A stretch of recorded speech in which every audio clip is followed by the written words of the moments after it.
Himachal Pradesh police constable mock series को आगे बढ़ाते हुए आज के क्वेश्चंस हम डिस्कस करेंगे। आज का मॉक टेस्ट नंबर रहेगा 912 और जिसने अभी तक प्रीवियस मॉक टेस्ट अटेंड नहीं किए हैं, सिंपली यहाँ पर व्हाट्सएप करिए मॉक टेस्ट लेने के लिए।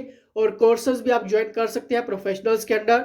दोस्तों, अगर आप एचपीजी के हब के अंडर कोर्सेज ज्वाइन करते हैं प्रोफेशनल्स टीम के अंडर, चैलेंज के साथ आपको मैं यहाँ पर कह सकता हूँ कि लाइफ बन जाएगी। ठीक है, क्योंकि यहाँ पर एडिशनल कोर्सेज आपको हिमाचल प्रदेश पुलिस कांस्टेबल के लिए अवेलेबल हमारी टीम करवा रही है। और ये वही टीम है जिन्होंने 2019 के एग्जाम में 152 स्टूडेंट्स के सपने साकार करवाए हैं। तो एक भी क्वेश्चन आपका छूटना नहीं चाहिए। जल्दी से आप व्हाट्सएप करके सारी डिटेल्स कोर्सेज की ले लेना। दोस्तों, पूरा मॉक टेस्ट आप व्हाट्सएप करके लगा सकते हैं। अभी हम क्वेश्चन नंबर 17 से स्टार्ट यहां पर करेंगे। तो यहां पर क्वेश्चन नंबर 17 रहेगा, इकता प्रथा को किसने समाप्त किया। आपके पास ऑप्शंस रहेंगे, क्या बाबर, इल्तुमिश, मोहम्मद बिन तुगलक या फिर अलाउद्दीन खिलजी। फ्रेंड्स, बहुत ही मोस्ट इंपॉर्टेंट क्वेश्चंस आपके पेपर में भी देखने को मिला।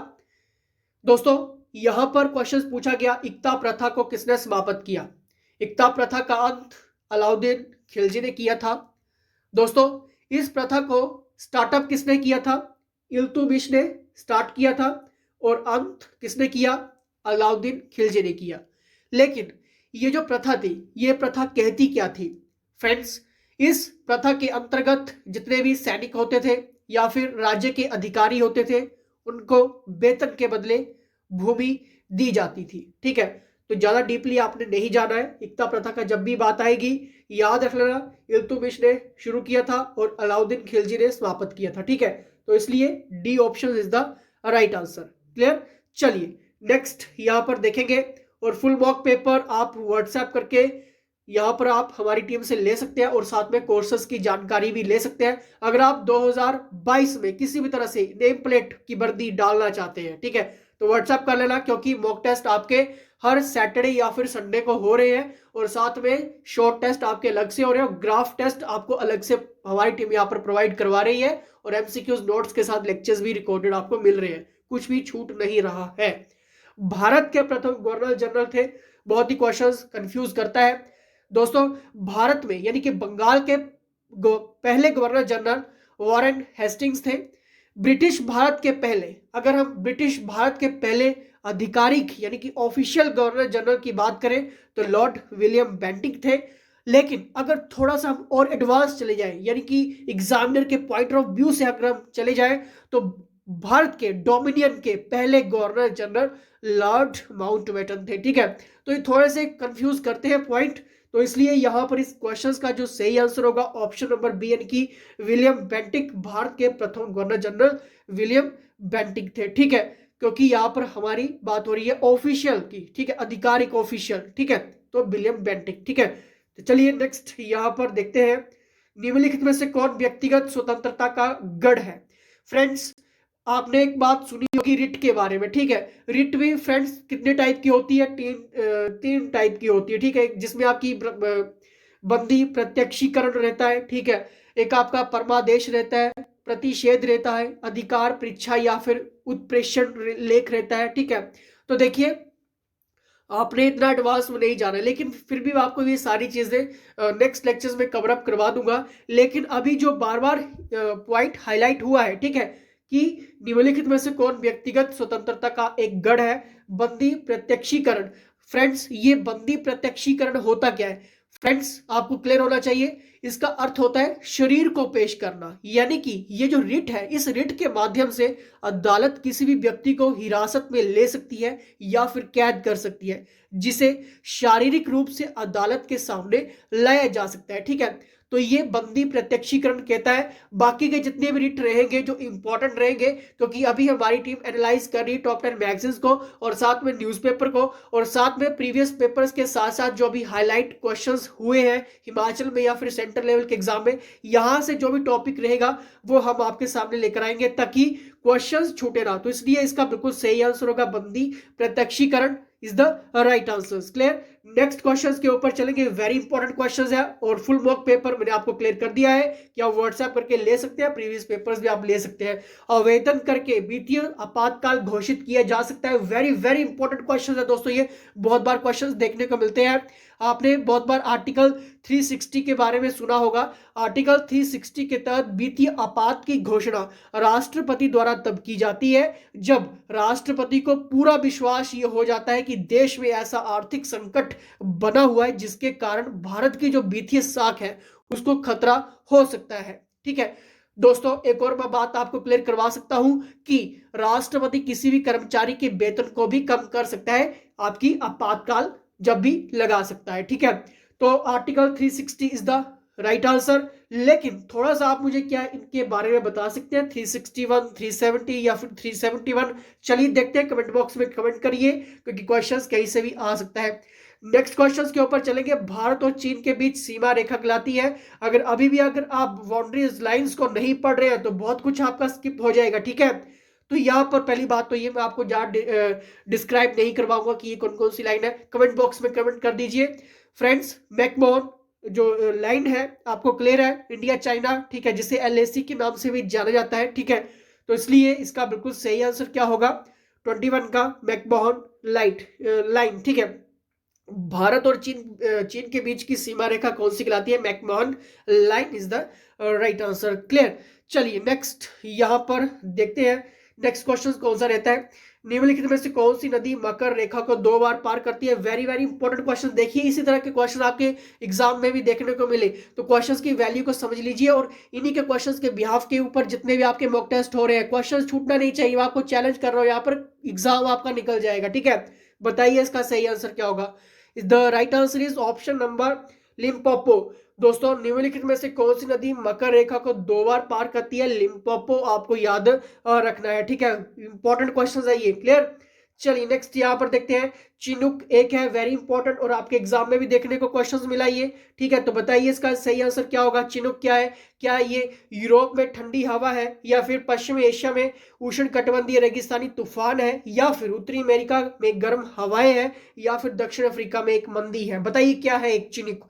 देखिए दोस्तों, चिनुक की जब भी बात होगी तो आपको याद रखना है पश्चिम एशिया में उष्ण कटिबंधीय रेगिस्तानी ये जो तूफान है उसको हम कहते हैं चिनुक। ठीक है, तो कंफ्यूज नहीं होना है क्योंकि एग्जामिनर ने क्वेश्चंस पूछा है। देखिए जितने भी ज्योग्राफिकल इंपॉर्टेंट क्वेश्चंस रहेंगे, अगर अभी भी आपको पता नहीं लग रहा है सेगमेंट टॉपिक्स के साथ साथ सब टॉपिक्स और पैटर्न ऑथेंटिक पता नहीं लग रहा है, व्हाट्सएप कर लीजिए क्योंकि आपकी लाइफ चेंजिंग का सवाल यहाँ पर रहने वाला है। ठीक है, धामी त्रासदी के आंदोलनकारियों का नेता कौन था। देखिए आपको याद होना चाहिए कौन था, और जितने भी ये फेमस पर्सनैलिटीज हिमाचल की रही हैं, चाहे इनके जन आंदोलन में इन्वॉल्वमेंट रही हो, ठीक है, या फिर इनका कोई भी काम रहा हो, ठीक है, यहाँ से डायरेक्ट क्वेश्चंस आपके एग्जामिनर आपके एग्जाम में पूछने वाला है। ठीक है, नहीं पता लग रहा है व्हाट्सएप आप कर लीजिए। धामी त्रासदी के आंदोलनकारियों का नेता कौन था, वेरी वेरी इंपॉर्टेंट क्वेश्चन है ये, याद रखना है। Bhagmal Sotha is the right answer. Clear. चलिए नेक्स्ट यहाँ पर देखते हैं, नेक्स्ट क्वेश्चन कौन सा है, शिवालिक पहाड़ियों की अधिकतम ऊंचाई कौन सी है।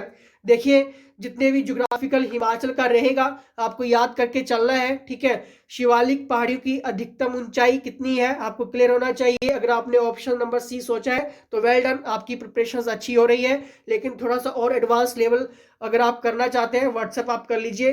कौन सा पर्वत दर्रा स्पीति को लद्दाख से जोड़ता है, वेरी इंपॉर्टेंट, जितने भी पासेस रहेंगे कौन किससे जोड़ता है, डायरेक्ट क्वेश्चन होगा आपके एग्जाम में। बताइए इसका सही आंसर क्या होगा, कौन सा दर्रा स्पीति को लद्दाख से जोड़ता है। अगर आपने ऑप्शन नंबर ए चूज किया है कुंजुम दर्रा तो वेरी गुड। चलिए नेक्स्ट क्वेश्चंस के ऊपर बढ़ेंगे।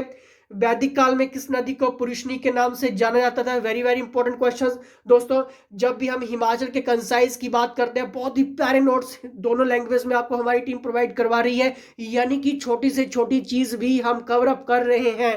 ठीक है, तो छूटना नहीं चाहिए, व्हाट्सएप करके आप ये सारी चीजें कोर्सेज में ले सकते हैं। वैदिक काल में किस नदी को पुरुषनी के नाम से जाना जाता था, आपका राइट आंसर होना चाहिए। अगर आपने सोचा है रावी तो well done, is the right answer. Clear. चलिए नेक्स्ट यहाँ पर देखते हैं, हिमाचल प्रदेश के किस जिले में हुल तांबे की खदानें स्थित हैं?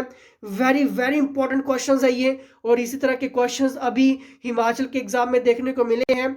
The right answer is option number C, यानी कि चंबा। दोस्तों, चंबा में हुल तांबे की खदानें स्थित हैं। अभी ये आपको क्लियर होना चाहिए। क्लियर। नेक्स्ट यहाँ पर देखते हैं, आंध्र जल विद्युत परियोजना किस नदी बेसिन में स्थित है? Very important. देखिए, जितने भी ये हाइड्रो प्रोजेक्ट रहेंगे इलेक्ट्रिसिटी से रिलेटेड, हिमाचल प्रदेश के तो आएंगे ही आएंगे, साथ में जो इंपॉर्टेंट इंडिया का है वही आपके एग्जाम में पूछा जाएगा, बाकी एक्स्ट्रा आपको नहीं पढ़ना है। ठीक है, is the right answer option number C, यानी कि पब्बर, यानी कि आंध्र जल विद्युत परियोजना किस नदी बेसिन में स्थित है? पब्बर में। ठीक है, चलिए नेक्स्ट यहाँ पर देखते हैं, वेरी इंपॉर्टेंट क्वेश्चंस की सीरीज चल रही है। टेनिस खिलाड़ी राफेल नडाल किस राष्ट्र के हैं? दोस्तों, एक और बात मैं आपको क्लियर करवा देता हूं कि बहुत जल्दी ही रीजनिंग और मैथ की रिवीजन क्लासेस भी स्टार्टअप होने वाली है। ये रिवीजन क्लासेस के फायदे उन्हीं स्टूडेंट्स को मिलेंगे जिन्होंने कोर्सेज ज्वाइन करके रखा हुआ है। ठीक है, तो रिवीजन क्लासेस आपकी छूटनी नहीं चाहिए, क्योंकि बहुत जल्दी किसी भी वीक में आपकी ये रिवीजन क्लासेस स्टार्टअप हो सकती हैं। ठीक है, चलिए बताइए इसका सही आंसर क्या होगा। टेनिस खिलाड़ी राफेल नडाल किस राष्ट्र के हैं? वेरी इंपॉर्टेंट क्वेश्चन है, ये बताना है। The right answer is option number A, यानी कि स्पेन। चलिए नेक्स्ट यहाँ पर देखते हैं, एमएस वर्ड इसका एक उदाहरण है।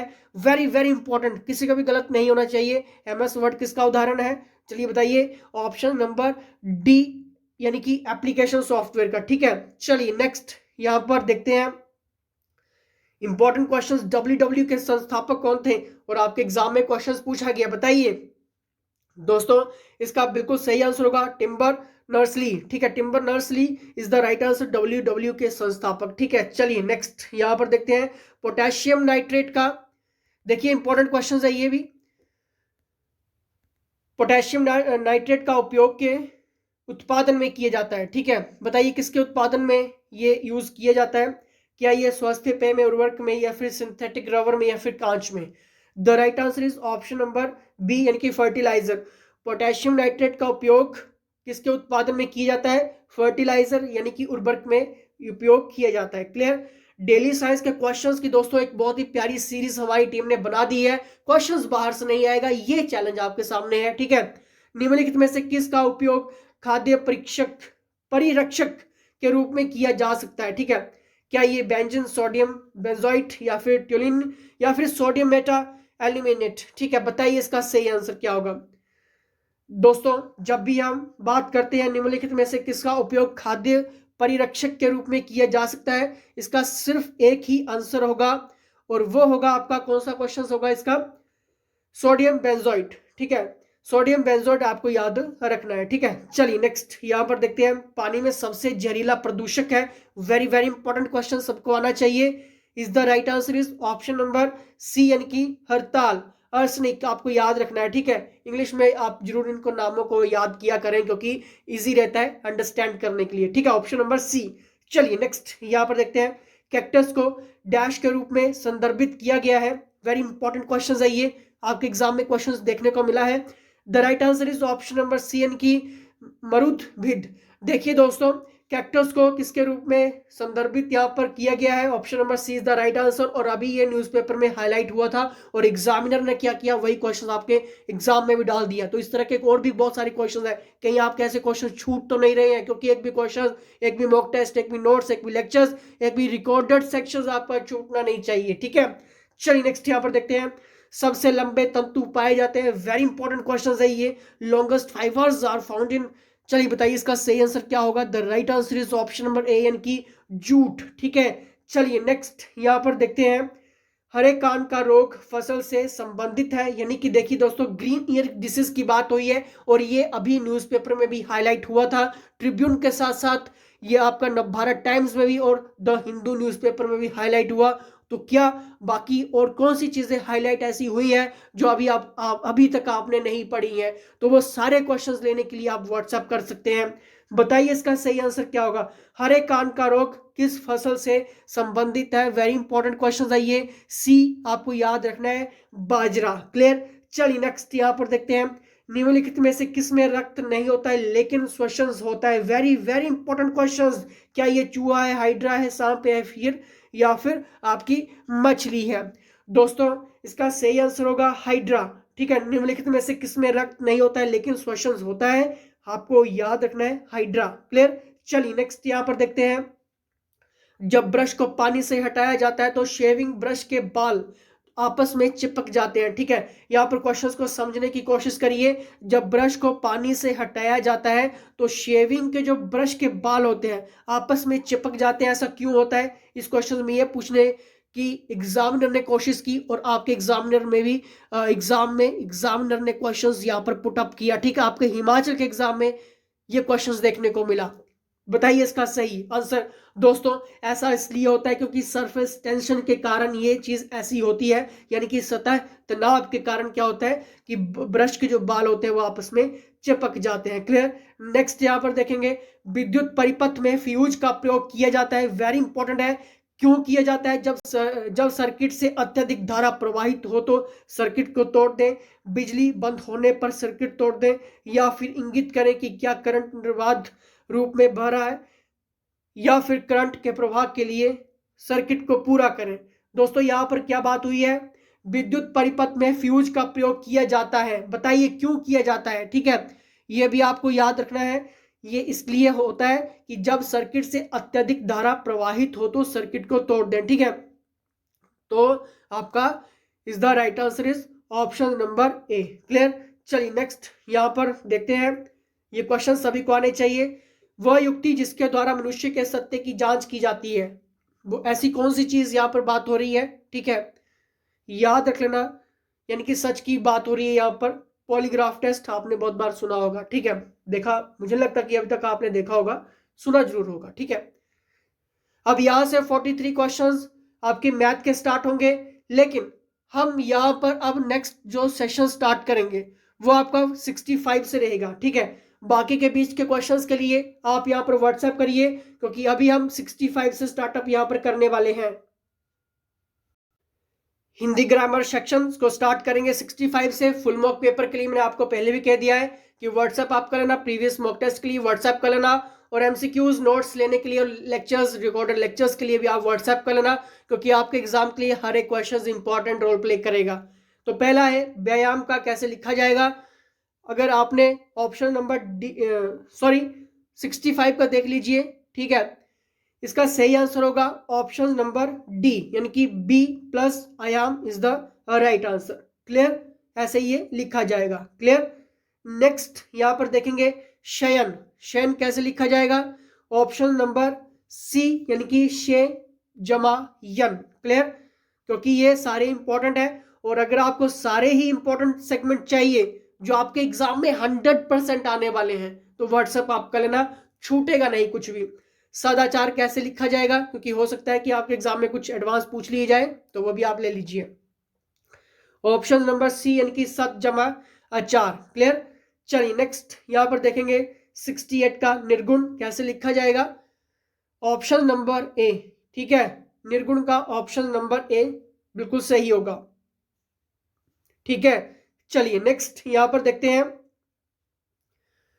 बी जमा शम। बताइए इसका सही आंसर क्या होगा?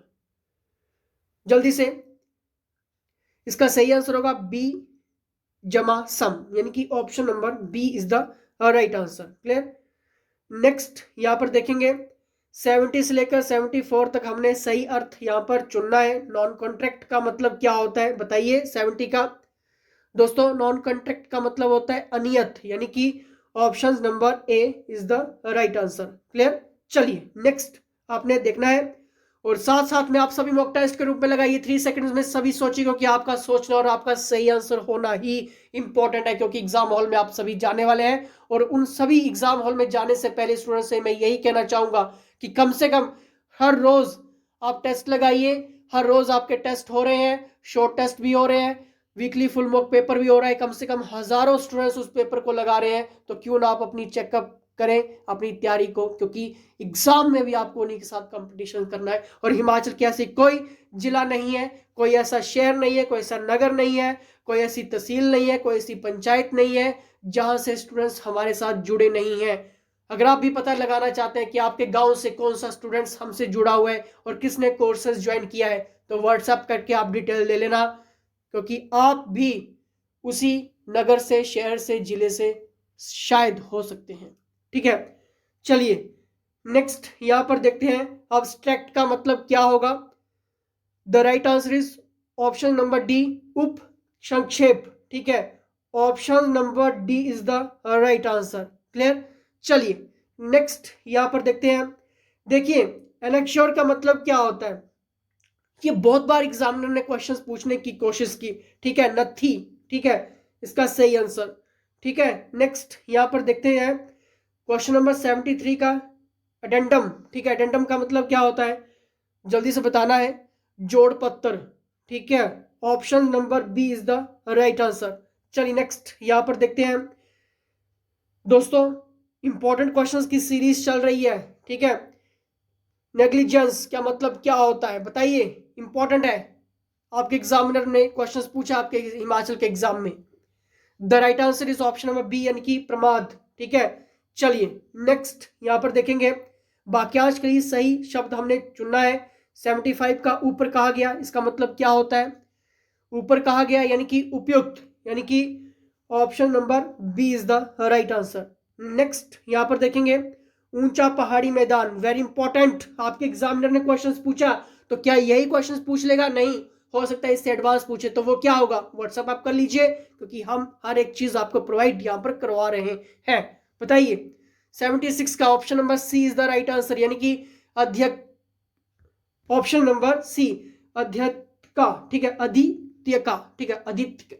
ठीक है, option number C is the right answer, Aditya का। ठीक है, चलिए नेक्स्ट यहां पर देखेंगे पेट की आग। क्वेश्चन नंबर 77, पेट की आग का राइट आंसर क्या होगा, इसका सही आंसर होगा दोस्तों जठरानल। ठीक है, थोड़ा सा हिंदी में कंफ्यूजन रहता है कई बार, जठरानल। ठीक है, पेट की आग, जठरानल। ठीक है, is the right answer. Clear, चलिए नेक्स्ट क्वेश्चंस की बात करेंगे। जो सुन ना सके उसको क्या कहेंगे, और ये सभी को आना चाहिए, बधिर यानी कि जो सुन ना सके। ठीक है, option number D is the right answer. Clear, बोलने में चतुर या निपुण उसे क्या कहेंगे, ठीक है उसे कहेंगे ऑप्शन नंबर सी इनकी बाचाल। क्लियर, अगर आपने सोचा और आपका सही हुआ तो वेल डन। नेक्स्ट यहां पर देखेंगे नेता शब्द का स्त्रीलिंग रूप क्या है, वेरी इंपॉर्टेंट है ये। नेता शब्द का स्त्रीलिंग रूप क्या है, ऑप्शन नंबर ए यानी कि नेत्री। देखिए अगर आपने करना क्या है, व्हाट्सएप करके फुल मॉक पेपर लेना है, प्रीवियस पेपर लेने हैं, प्रीवियस मॉक टेस्ट लेने हैं, ग्राफ टेस्ट लेना है, एमसीक्यूज लेने हैं, नोट्स लेने हैं, रिकॉर्डेड लेक्चर्स लेने हैं, और वो सारे सेगमेंट के साथ, ऑथेंटिक पैटर्न के साथ, टॉपिक्स के साथ, सब टॉपिक्स के साथ एडिशन कोर्स भी आपने ज्वाइन करना है। व्हाट्सएप आपका लेना, लाइफ बन जाएगी, ये हम आपको चैलेंज करता हूं। ठीक है, क्वेश्चंस बाहर से नहीं आएगा, ये फुल गारंटी है आपके एग्जाम के लिए। ठीक है, और आप खुद भी अपनी तैयारी को चेकआउट करिए, जितने भी हमारी टीम मॉक टेस्ट ले रही है हर हफ्ते। ठीक है, वो आपके अलग से हो रहे हैं, शॉर्ट टेस्ट आपके अलग से हो रहे हैं, तो टेस्ट लगाते रहिए और खुद की जानकारी को चेकआउट करते रहिए, क्योंकि एक एक क्वेश्चन इंपॉर्टेंट रोल प्ले करेगा आपके एग्जाम हॉल में जाने से पहले। ठीक है, चलिए नेक्स्ट लेक्चर्स में नेक्स्ट मॉक टेस्ट में मिलेंगे, तो इसके साथ जय हिंद, जय हिमाचल।